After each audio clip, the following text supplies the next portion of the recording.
Hi, my name is Elissa, and I'd like to tell you about my life.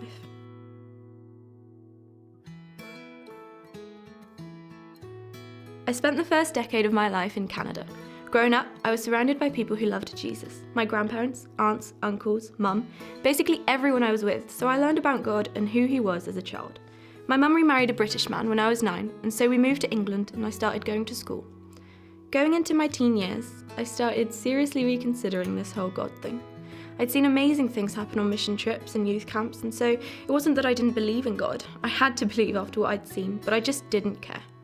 God could exist as long as it didn't impact me and my life. As I got older, I started to feel like I'd been living my parents' faith, acting like I knew I was supposed to as a Christian and going through the motions even though I didn't actually want to. Once I got to 16, I decided I wanted to do the things everyone else my age was doing, what all the normal people were doing. I got into drinking pretty heavily and partying, and eventually I stopped going to church meetings on Sundays. I strayed as far away as I could to start feeling like I was my own person. After I'd finished college, I'd started working full-time for a fast food chain. I wasn't enjoying it, and I felt like I was stuck. I wanted to travel the world, but that meant I needed money, and I didn't have any of that. A friend had mentioned au pairing in the past, and it seemed like a great idea. I got to travel and get pocket money, and I liked kids, so it seemed perfect to get me out of my rut. I'd been to a lot of places growing up, but never Asia, and I knew straight away that's where I wanted to go. It didn't take long for a family in South Korea to message me, and that was it. I flew out that November, and I ended up spending 8 amazing months out there.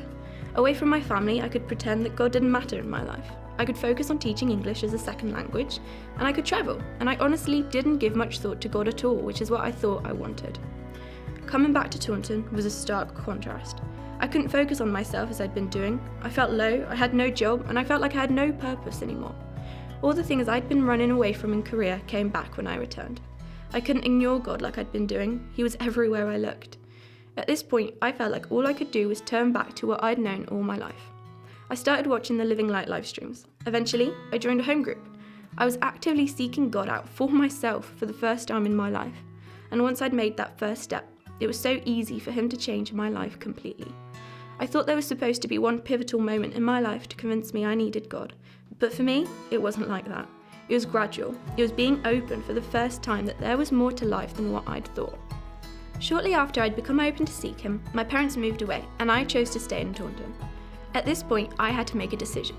My parents were no longer there for me to hide behind their faith. It gave me the push to decide for myself that I wanted God in my life. Not because my parents did, but because I needed God in my life. I didn't want to be lukewarm for him anymore. I wanted to be all in. And so I made the jump. The joy I've had since getting baptised in 2021 has been amazing. I never knew how miserable I was until I'd given over my old life for him. And now I am so excited to see his plan for my life unfold.